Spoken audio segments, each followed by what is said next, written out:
Do you know whether or not you're doing boat pose correctly? Most people actually aren't. And in this video, I'm going to show you exactly how to do it. I'm going to walk you through some progression, so taking you from beginner all the way up through advanced. And I'm going to make sure that you're using your core, using your hip flexors, and getting the maximum benefit out of this posture. Check it out.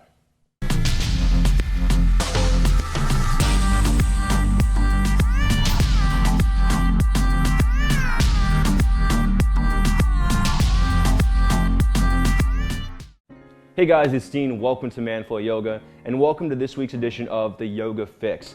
And this week, we're going to be talking about the boat pose and how to do that properly. Problem is that most people aren't doing it correctly, and that's usually because they're just doing what they see at the yoga studio. They're just mimicking the person next to them instead of understanding which muscles they should be engaging, how to properly keep your chest lifted, how to keep your back flat. So there are a lot of errors in boat pose. I'm going to point those out and show you how you can do it correctly. Now, before I get started, I want to ask you to subscribe to this channel if you haven't already. We put out a ton of awesome content on a weekly basis, so I don't want you to miss that. And then hit the bell button to get notifications so you know exactly when a new video is released. If at any point you like this video, be sure to leave a like. That's really helpful for us. So hit that like button, show some love. All right, and this is a new video series called The Yoga Fix, so I'd love to hear your feedback. If you have any comments or feedback, or you want to see more of these, or anything you want to add about this new series, go ahead and leave that in the comments section. All right, so boat pose. Now, boat pose is an amazing posture that's unique in strengthening your hip flexors and your core. Before I did yoga, I'd never done any exercise like this before. So it's a very good exercise, especially for someone who hasn't done yoga before. It focuses on strengthening your core and your hips, namely on your transverse abdominis muscles, which is the deep layer of your abs. It helps with stability, with keeping your body upright, and it's also extremely helpful for your hip flexors, which literally connect your legs to your torso. But when it's done incorrectly, you're going to miss out on those strengthening benefits. Additionally, it also helps with strengthening your rectus femoris, which is part of your quadriceps, and that connects your knees to your hips.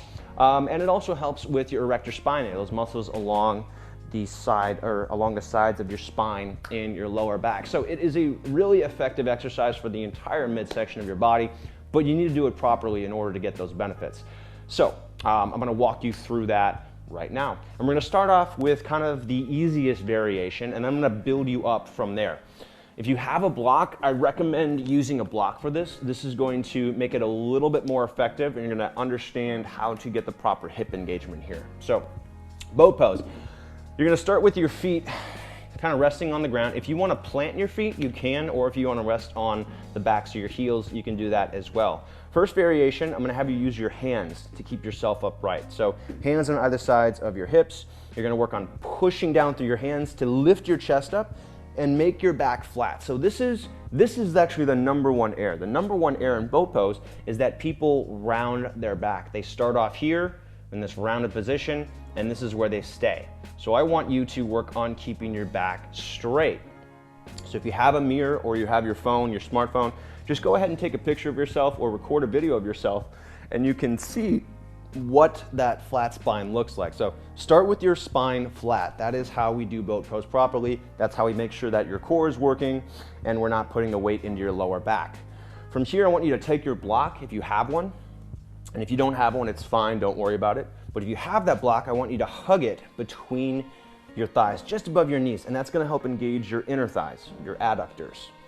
So from here, using your hands as needed, using your hands to kind of lift your chest up and keep your back flat, you're gonna work on lifting your knees slightly, and that's going to engage your hip flexors. So we wanna feel the hip flexors engage here. Okay, so we've got the hip flexors engaged, we're lifting the chest up, maybe using the hands for some support. And if you do this properly, you're going to feel your hip flexors engaging, you're feeling your inner thighs working, and you're feeling your abs engaged. And again, the back is flat. From here, we're gonna go up to level 2. Little break. Level 2 is without your arms on the ground. So I would keep the block between the legs. You can play around with having it one width or the smaller width, just depending on your hip size. And we're gonna, again, work on think about lifting the knees. That's going to engage your hip flexors. And then from here, I like gripping onto the knees and then lifting my chest up. And that allows me to get my back flat. Again, that's important in boat pose. Most people round the back and they do something like this, which is, we're still strengthening core, but we're not strengthening transverse abdominis. We're working mainly on your rectus abdominis, which is a lot easier to target. So again, lifting the chest up, lightly holding onto the knees, making sure that back is flat, and lightly lifting the knees here to feel the hip flexors engage, okay? And here, you might notice that one of your hips is weaker than the other, and that's pretty normal. You're gonna have one side that's stronger than the other, and if you haven't done isometric hip work before, then you're really going to notice that difference. It's gonna be pretty obvious. So chest is lifting up, hands on the knees. This is level 2. Now level 3, we're not gonna use the arms at all. You're gonna bring your arms out in front of you and kind of use that as a counterbalance so you can lean a little bit further back. Same hip engagement applies here, same core engagement applies. So your hip flexors are working to hold yourself up. Your transverse abdominals are working to hold yourself upright, keeping your back flat. So this is kind of level, I guess we would say this is level 3 now, right? But notice that my back is flat here. My sternum is aiming up, shoulder blades are pulled together, so I have good posture here. I'm not rounding my chest in and doing this, all right? This is what we don't want. And then level 3 is actually getting your feet, or level 4 would be actually getting your feet off the ground. So again, hip flexors engaged, squeezing the thighs toward one another.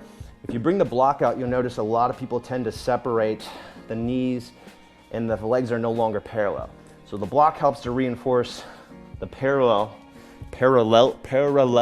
the parallelness of your legs. So hugging that block, keeping the chest upright, arms out, lift your knees to engage your hip flexors, lift your sternum to engage your core, and then bringing the arms out. Chin pulls in toward the throat. I've got good posture here. Hip flexors are working like crazy. Abs are working here and holding. So that's my level 4. And if you want to make that even more challenging, you're going to extend the legs. Now the problem here is that most people tend to, as soon as they extend the legs, guess what happens? The back rounds, right? So then we're in this position like this, back is kind of hunched toward the floor. We want to avoid that. So if you are going to extend the legs, keep your chest upright, keep your hip flexors engaged, and then lightly extend the legs. Chest lifting up, knees lifting up, hip flexors, core, everything engaged. All right, so that's how to do. Don't go yet, I'm still gonna add some more. So that's how you're gonna do a boat pose correctly. Again, it's all about keeping your chest upright, avoiding rounding through your back. Now, I will say that this is going to be more difficult for men than women. And that's because women have a lower center of gravity. Women tend to use their hips and their core more. Men tend to use their shoulders and upper body. So you might see the girl next to you or the woman next to you in yoga class. She might be doing this beautiful boat pose where her legs are all the way up in the air and her back is totally flat and she's smiling and looking like she's having the time of her life. And you, the poor guy that you are, you might be doing something like this next to her, like, how are you doing that? So there is normal that women are going to have an easier time with this pose than men, so just be aware of that. But if you can do this correctly, it's going to tremendously help your core strength, your hip strength, your back, and also your knees. Now, I'm gonna go through a couple other things.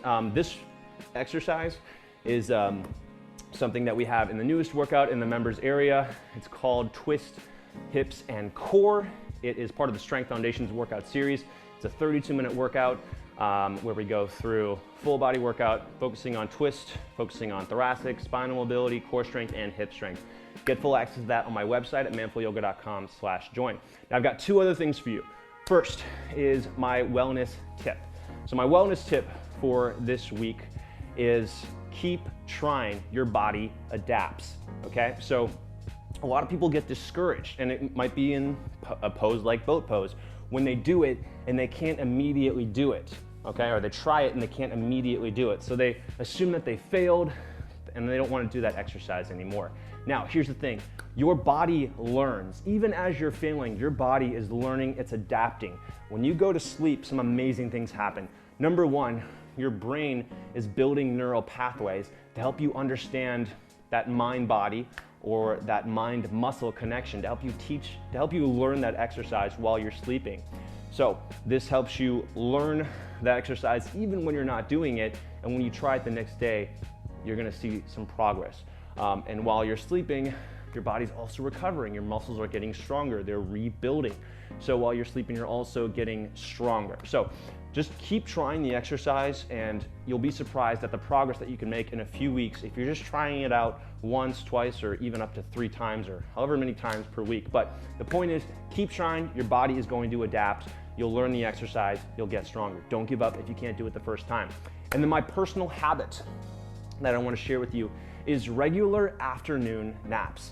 So there's this really cool study that was done for professional musicians, and it found that the best musicians actually took long naps in the afternoon 2 to 3 times per week. So they were taking 60 to 90 minute naps 2 to 3 times per week. Now, I don't do this just because of that, but I do it because I do afternoon naps because I noticed that it has a profoundly positive effect. It helps me with my stress. It helps me sleep better at night. It helps me feel better the next day. It's great for after a workout, after a challenging workout, and it just helps with my overall mental and physical wellness. So I try to aim for 2 to 3 naps per week. It usually just happens kind of automatically if I'm at home and I'm tired at around 4 o'clock. So that's what kind of time my naps happen. And naps are a skill though, so you kind of have to develop the ability to take naps and be able to wake up and function. My recommendation is, as soon as you start to notice that you're coming awake, that you're waking up and you're regaining consciousness from your nap, don't roll over and find another comfortable position and go back to sleep. That's the point when you need to get up, do a little bit of activity, go for a short walk, get up and have an apple or something, and then get back to your day. So nap taking is awesome. Don't neglect your rest. And that's it. So guys, I hope you enjoyed this week's edition of the Yoga Fix. Again, the core work that we covered through that boat pose, we do in the newest workout in the members area. You can get access to that anytime at manfulyoga.com/join. That also gets you access to all my other hundreds of workouts and over 40 workout programs that you're not going to see on social media or on YouTube. And then, yeah, make sure you subscribe so you don't miss out on other content that we put out here. And I will look forward to seeing you the next week. Oh, leave a comment. Let me know what you thought of the boat pose tutorial. Have you been doing boat pose incorrectly? Is this something new for you? Have you been trying and have you been getting better? Just talk about your experience with boat pose here. I'd love to hear it. All right, guys, that's it. Thanks for watching, and I look forward to seeing you on the next video. Have a good one.